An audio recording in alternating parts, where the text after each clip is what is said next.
Hi friends, நான் இப்போ ஒரு பொம்மையை பற்றி தான் உங்களுக்கு சொல்ல போகிறேன். இந்த பொம்மை பார்த்திங்கன்னா எனக்கு ரொம்ப பிடிச்சிருந்தது, அதனால் நாங்கள் வாங்கிட்டோம். இந்த பொம்மை பார்த்திங்கன்னா குட்டீஸ்களுக்கு யூஸ்ஃபுல்லாக இருக்க வச்சு தான் மோஸ்ட்லி நான் இது வாங்கினேன். இந்த பொம்மை நேச்சுரலாகவே செம க்யூட்டாக அழகாக இருக்குது. இந்த பொம்மையுடைய அர்த்தம் பார்த்திங்கன்னா உங்களுக்கே தெரியும். சின்ன குழந்தைங்களுக்கு படிக்கும் போது தான் சொல்லிக் கொடுக்கணுன்றது இல்லைங்க, சின்ன வயசுலேருந்தே நம்ம சொல்லிக் கொடுக்கலாம்.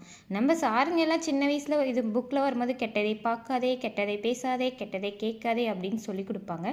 நம்ம புக்லேயும் பார்த்துருப்போம். இப்போ பார்த்திங்கன்னா சின்ன சின்ன கடையில் குட்டி குட்டி மங்கி பொம்மையில் அப்படி எல்லாத்துலேயுமே விற்கிறாங்க. அதை நம்ம லைக் பண்ணி வாங்குவோம். இதேமாரி குட்டி பொம்மை தான் வாங்கி நம்ம வீட்டில் வச்சிங்கன்னா குட்டீஸ்லாம் பார்ப்பாங்க. குட்டீஸ் பார்த்து இது என்னம்மா இது அப்படி சொல்லி அர்த்தம் எல்லாமே கேட்பாங்க. நம்ம சொல்லி கொடுத்தா அவங்களுக்கு யூஸ்ஃபுல்லாக இருக்குங்க. இது ஒன்றும் இல்லைங்க, இது கெட்டதை பார்க்காதே, கெட்டதை கேட்காதே, கெட்டதை பேசாதே, இதே அழகான ஸ்மைல் பொம்மை.